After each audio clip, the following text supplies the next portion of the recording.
Hello and welcome to another segment of BTS Presents Community Cafe. I'm Dada Khalsa, and my guests on this program tonight are Denise Eleric, Diane Margiotta, and Steve Plach.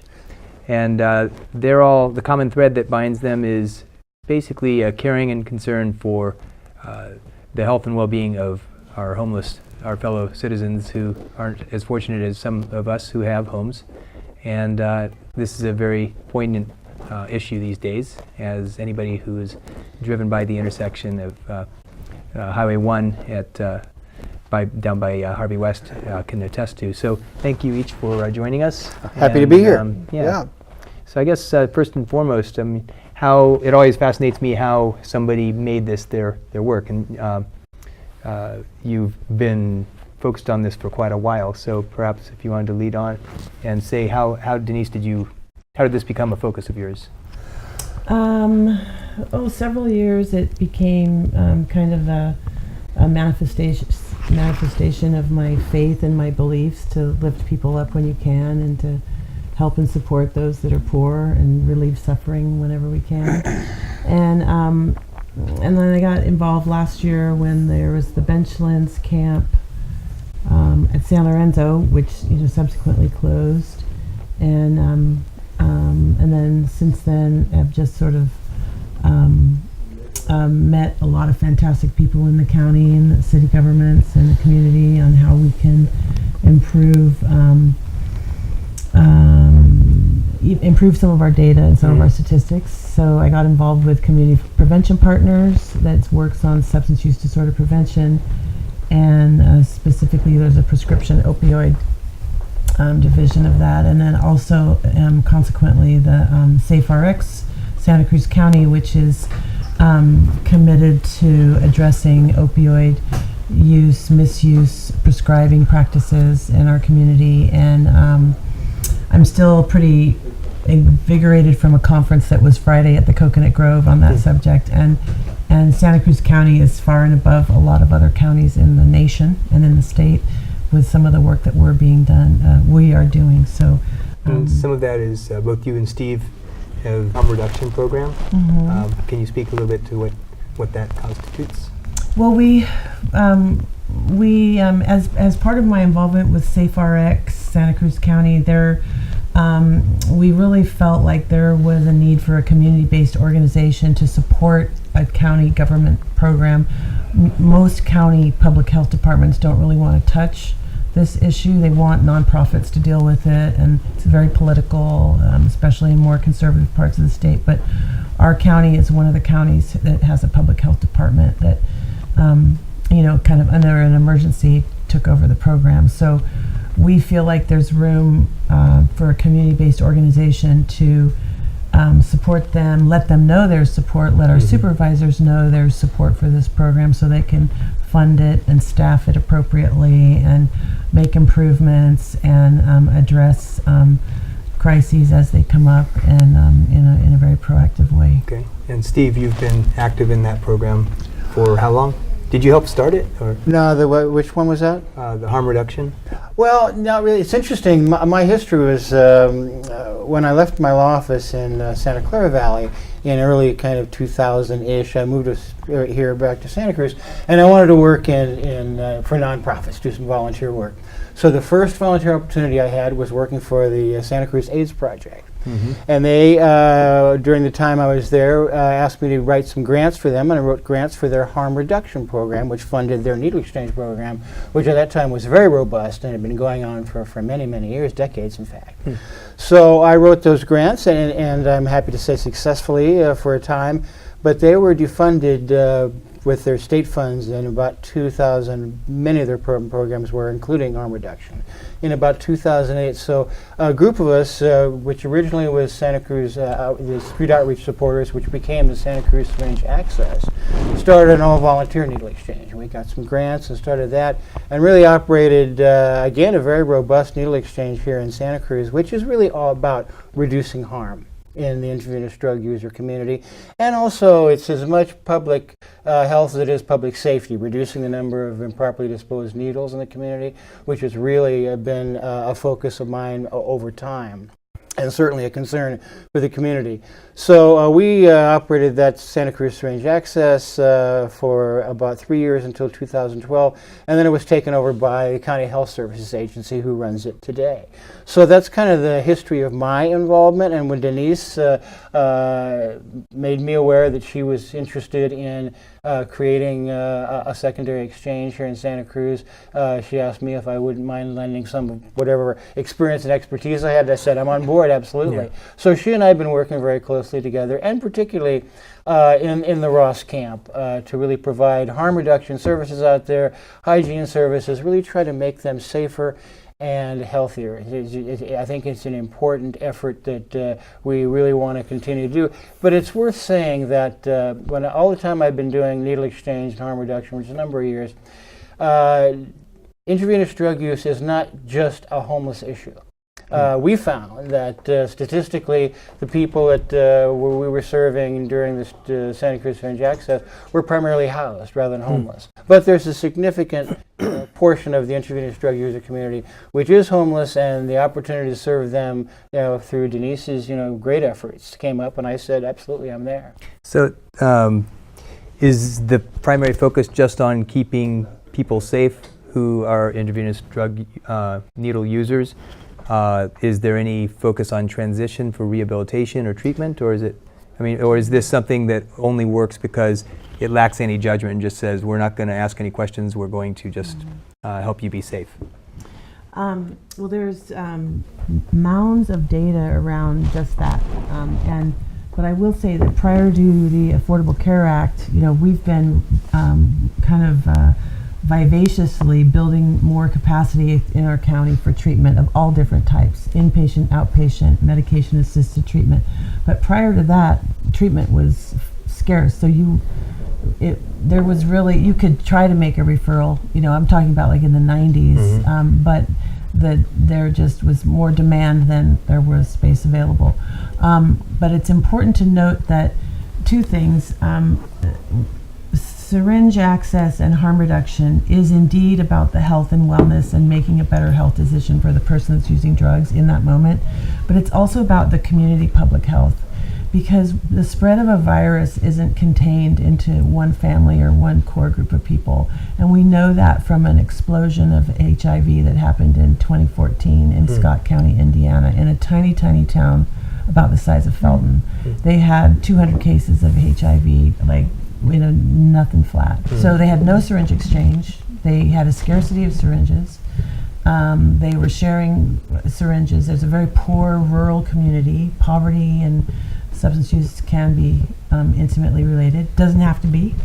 And so we know now that this is a public health program. It is public health and wellness. And I wish that changing programs from street outreach supporters to the county would mean that was going to fix all the syringe litter and there would never be another syringe in public. But our community doesn't really know what we look like without a program, because we've had one since about the early 90s. But over and over in Miami, Florida, and Baltimore, places where they did not have a program, as soon as they started a program, the syringe litter went down by about half. So it's hard to get perfection. It's hard to get zero. Is that what success looks like for you? Is essentially success looks like, for me, that's a good question. For me, success looks like dignity and smiling people and fewer visits to the ED and repeat visits. It's a long relationship. If somebody is interested in treatment, the first person that they typically ask are people that they trust and they've had a long-standing rapport with. There's a lot of white coat syndrome in the harm reduction and the people that use drugs. That's a hard barrier to get past. So, and your training is in the medical profession, right? No, my training is in dentistry, and I went to dental hygiene school during the AIDS epidemic in the 80s, and that was a dark time, and I had a friend who died of AIDS after sharing syringes, and he would have not identified as a chronic user. He was just a weekend partier, and there was a scarcity of syringes, and that's what we have now. And So anyway, that's a long-winded answer, but I'm known for that. But so I want to just reinforce it's community health and wellness. Yeah. It is a bridge to all kinds of referrals, but they're not coercive referrals. I know the community wants every single person to stop using drugs, and that's really It's just not a reality. Okay. we could have never predicted this crisis that we're facing right now with 72,000 overdoses in the country, and last year we really couldn't have predicted the amount of need and demand for syringes, but fortunately we had something in place. So on the other side of things, more on, I think you're, Diane, focused on the health and safety from the perspective of the occupants of places in close proximity to these camps. So in this case, the Tannery Arts Building, where you don't actually live, but you have a studio there. So can you speak a little bit to how you've gotten involved in that and what steps you're taking to keep the area safe? Well, I'm joining Brian Schumann in a committee on health and safety at the Tannery, and I thought it was very important that not only the residents were involved, but those of us that are in the studio that are on street level. Our doors aren't as locked.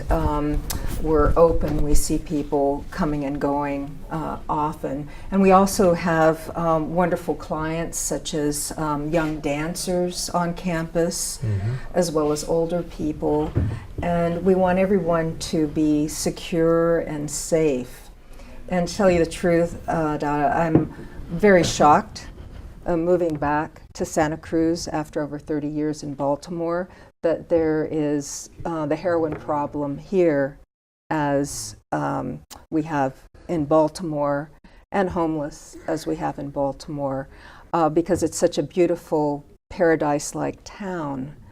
I felt I needed to do something and make some kind of statement. And absolutely. also, when I first came here, I thought, oh, what's the big deal? People aren't killing each other every day with guns like they are in Baltimore. But when you view the children coming and going, and you have to think about the children's future and what they're exposed to, that's when we have to think about more secure ways of making the whole community safe and welcoming. So what steps are you taking right now? Have you spoken to the police chief, or have you made visits to areas that are having problems with say needle litter, or how is it that you're trying to take first steps? The greatest problem at the Tannery is a feeling like there isn't enough security. I personally haven't had any problems there, and I stay there late at night working in my studio, but some people have had repeating problems with people coming in doing inappropriate things of all kinds. In terms of the litter, I can't say I have noticed that kind of litter, but I've heard it's back by the river behind the living spaces. What I would like to see, rather than armed guards, which sometimes people, just call, have people in uniforms here and everything will be all right. I was the one that advocated for cameras all over the campus with a person watching them, because you can't see all different angles of the cameras. So just as we've seen in the terrible school shootings, security guards aren't always helpful if they're at one end and the incident is at another end. So just to have awareness and cameras, recording of what's happening there is essential. But I think I would really love the Tannery to be a place of light in what feels like a dark area spiritually. And I also have proposed the idea of it being a more welcoming place. For instance, if we have some kind of, let's say, golf cart that's decorated in an artistic way, and people are there to welcome people, that there's, it's not, we're guarding the place, but we welcome you to the Tannery. What if we had people in costume, welcoming people as they walk by. More awareness that the tannery is a safe and welcoming place. So how does this, Steve, mesh with the work that you're doing? It's interesting you're talking about outcomes and what we envision as being an outcome of all the efforts that people are involved in, be it the tannery or harm reduction. When we had street outreach supporters and then Santa Cruz Range Experts, right at the end of that program, we had enough money so that we could offer kind of scholarships, kind of get started money for people who were in our community who wanted to change the life path. But the only way that you can determine that is really being with those people and integrating yourself into their community and getting to know them, building relationships with something that Denise does wonderfully well. She builds relationships with people. It's not just offering harm reduction or exchanging dirty for clean needles or doing hygiene packs. It's talking to people. It's finding out, what their daily lives are like. It's finding out whether or not they're going to be in a position where they might really want to change change their behaviors. And then when you see that, when you can have an opportunity to interact with people and get to the point to get to that moment of clarity where you can say, I see that you'd like to do something different. Here's an opportunity to do it. Here's a way to do it. Those are the kinds of outcomes we really want to have. Now, does that take more programs from our mental and behavioral health organizations? Of course it does. Does it take, the opportunity for intravenous drug users or anybody involved in harm reduction programs to really want to decide to change? Of course it does. But you have to mesh those things together. And the only way you really do that is by being involved in the community. That's why it's wonderful what the tannery is doing. It's wonderful what harm reductionists are doing. They are in that camp with people, or they are out in the community with people, building that community. And if you're going to create positive outcomes out of what are truly tragic circumstances, oftentimes, you have to get in there and talk to those people and get to know what their lives are like. Yeah, and I think you had said earlier on in the show that it's as much a problem, if not more so, for people with homes as it is for homeless. Absolutely. So no question about do you it. have an idea? Let's just break down statistics. I mean, how many IV drug users do you think the latest statistics show there are, and what would the percentage be as far as I haven't homeless looked versus? at the latest statistics because I've been away for quite some time from the program. Do you have an idea? Well, the county clinic sees the SSP, we call it, Syringe Services Program, and they publish their data and put it on the website. And I think they're in the high 600s, low 700s. That's the number of clients users, that come in. like registered. It's an anonymous program, but they do have to get a number. Do they state whether or not they have an address or not, or is there? No, it's not required. They can determine for our data what town they associate themselves with, but we sometimes they can share that they're homeless or not, but you don't have to give an address. And is your outreach, like, let's say the people that you work with, are they predominantly homeless, or is it a mixture? No, it's a mixture. And would you say as a percentage, I mean, how many do you actively work with on let's say a monthly basis? Oh, well, there'd be a lot of repeaters. But some people come down once a month, but I'll just say that it's people that are so intimidated and so secretive and so stigmatized and so shamed that we're very happy that they reach out for a 15-minute interaction, because they won't access a clinic. They're very, it's a very private thing. And would you say a lot of them, it's even private amongst their family members? They don't share it with them?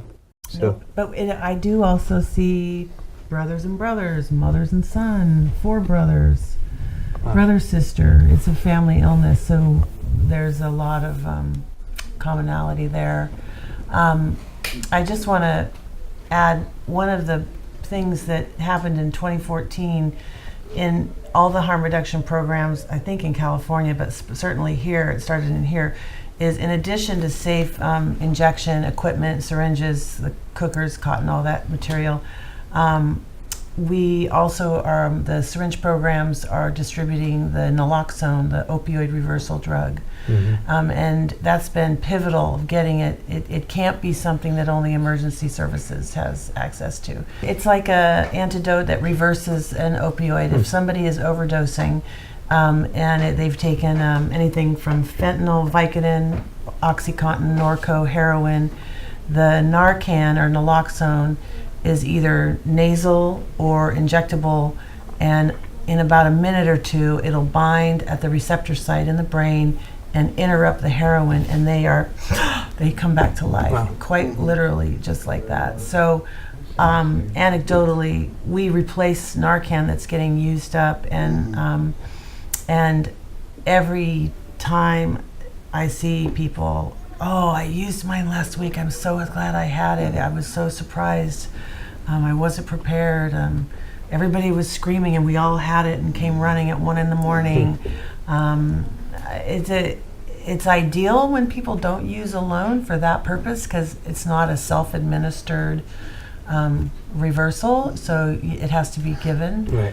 But it's a miracle, and it's available, and we want to get it into the hands of family and friends and people that use, people that are in recovery, people out of jail. They're giving it out at the Well, released from jail. it's a sad fact, but it is a fact of life for intravenous drug users, is they will overdose many times during their lives. They just won't die, but once. If you can prevent that, we hear every time that we're out there doing the exchange and harm reduction in the Ross camp, and we're giving out the sublingual or the intravenous Narcans, we hear stories of them using that, of saving a life. And a person alive is better than a person dead, under any circumstances. And even in the tragic circumstances of drug addiction or homelessness, if you're alive, you got a chance to transition at some point. You got an opportunity to move forward, and we want to give them that. So we looking do at that as the ultimate goal, I mean, as a percentage of the, say, 600 or so registered participants in the program, could you give a number roughly of how many of those perhaps successfully transition versus fatalities? I mean, is it a greater number who will successfully transition, or are they just in this transition to to treatment? Yeah. Yeah. I know that's what the community really wants to see, people stop suffering, and it's a totally understandable but you desire. can't do that calculation without having adequate rehabilitation, access to rehabilitation programs. Because if you don't have access to the programs, people are going to die. Well, Regardless, and you're trying to keep them alive long enough that at some absolutely. point, Right. somehow it occurs we'll to become them. enlightened enough as a society to really offer alternatives for people who want to change their behaviors. So these are two completely different issues that bring, the two of you as opposed to Diane, who's really more concerned with the safety of herself and her fellow artists and residents. So I'm curious if they're just two completely different parts of a larger picture, or if there's some way that through your efforts you could help contribute to the safety of the surrounding, or is it really, it doesn't have to be kind of a judgment-free zone that you guys operate in, and not lecturing, but really just trying to support them where they are? I mean, is there anything you could do to help it more safe for the others around them? Yeah, You're making it safe for them themselves. I have shared with some of the people at the camp, I said, look, the neighbors are getting a lot of complaint. They're complaining a lot. You guys your impact, your footprint on the surrounding neighborhoods is too big. And, on one hand, I know you guys have a right to be there, but you got to look at the negativity that brings to this encampment. So I have had that conversation with some of the people there. And what I want to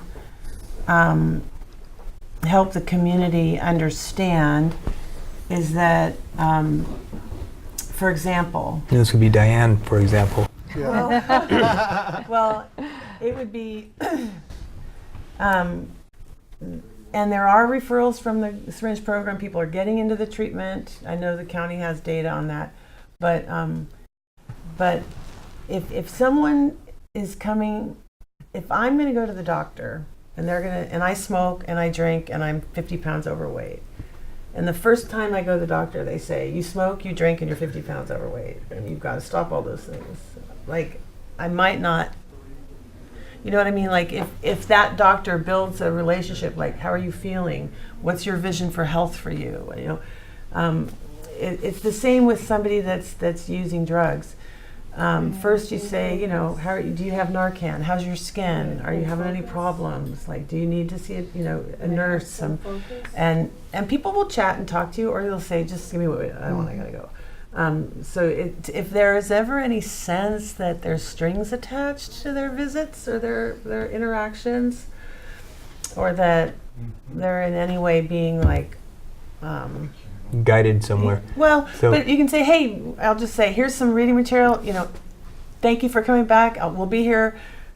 If you ever want anything more, you know where to go. So what would your advice to someone wanting to take an active role in making her community, her tribe, as you were, more safe? I mean, would somehow having, because I know they at one point the residents brought soup over to the Ross Absolutely, camp. I saw them there. It was wonderful. Yeah. Yeah. And so did that have, seeing it from the inside, as somebody working on the inside, did you see it having an impact of less hostility towards residents, or less of a desire to go over there and bother them, or was it just sort of, that's nice and we're just going to keep doing what we're going to do? Well, everybody has to eat. I mean, it was very much an olive branch, I think, for both parties. I think when you sit down with people, women and men and all different ages and health levels of health, you know, I think it builds some kind of connection. A disconnected person that's using chaotically and doesn't care about their community or doesn't feel cared for isn't really going to worry about if they dropped a syringe on the ground, I'm guessing. So somebody who says, Guy, I'm living, that's my neighbor, like I'm a neighbor and they brought me soup, like, you know, maybe I have a little bandwidth here to, you know. So what I will say is that, and you know, all the time I have people that bring me containers and boxes, and I've had people that don't use that have brought me containers of syringes that they've picked up. So they actually are part of the disposal solution, is picking up needle litter that isn't theirs. So they're in the community, they're seeing it firsthand. And they are equally frustrated with a lot of the places that they go and they see somebody that's just, you know, dumped all their stuff out and left a mess. So it's a very, it would not be true to say that the community of people that uses drugs doesn't care about syringe litter, because they're actually very frustrated. So I'm going to let Diane have the final word, since you've had very few words. But you know, from the community, you might not want to hear them. But like I said, I can we have a few minutes left. So I having heard all this, think the Ross camp is not the healthiest place on the planet, Santa Cruz. I think there is a bigger vision. And fortunately, when I have met with people from the government and the police chief at community meetings at the tannery, there is a bigger vision. One woman from the city said, point any homeless person out to me, I can tell you who their caseworker is. And it was like, wow, that's really great. This place is really helping people. I think there is no right for anybody to be camping in an unhealthy area. We don't want people to be unhealthy. We want to use that $10 million from the California state government to give people homes. We want them to spread them out. When I was young, I got picked up for camping with my friends along the San Lorenzo River. I had to do the work crew for a week and pick up garbage on the road. So I don't understand, except you know, due to the judicial decision that you can't tell people to leave an area unless you have a place for them to go. I think there's so many places to go, so many parks, so many healthier places. So we want to concentrate on how can we make one's life healthier? How can we use that $10 million and give people homes? We can easily give people homes in portable housing. I don't think there is a problem. No. I think there's a problem with distribution. In terms of lifestyle, since that doesn't always apply to every homeless person, the drug problem is, in a sense, a different issue than homelessness. But we can all agree that it's not a healthy lifestyle. No, And how does the art absolutely. work? Art is a form of healing. And if we had more, and of course Santa Cruz does have a lot of outdoor events. A friend of mine did a wonderful documentary on how the human beings need to have that boost, that euphoria. And art gives euphoria in a longer period of times versus drugs make your euphoria go up and down So and maybe- up and down. maybe an So the outreach. arts really can be a way to reach people. So maybe and instead of therapy. soup, maybe an outreach where you give them a shot of dopamine via art and say, hey, there is something Yeah. else other than this, an active Yeah. outreach. There's Um, a lot Yeah, of make Eric. sketchbooks in that camp. There's Yeah. a lot Yeah. of pen and paper sets. making, There really is. T-shirts, So that could crafts, be- music, something to create that joy. Yeah. So why would you want to give up drugs unless you had some kind of joy? There you in go. your Well, you life? can supply that And you joy have for to them. learn to Sure. love yourself, and Yeah. doing art, and if you can do it with other people, really builds your spirit, and Well- hopefully creates a better life. And I It think, heals your and I think in the life. midst of all the chaos, we may have stumbled onto a plan or at least a vision that could work and bring these two divergent interests together Absolutely. and help be a Yeah. part of the solution. So thank you, each of you, for your work. Thanks for having us. And thank Yeah. you for caring enough to sit through a 30-minute plus community access TV program. I'm your host, Dada Khalsa. Please join us again anytime on Community TV. Thanks for watching the BTS Presents show.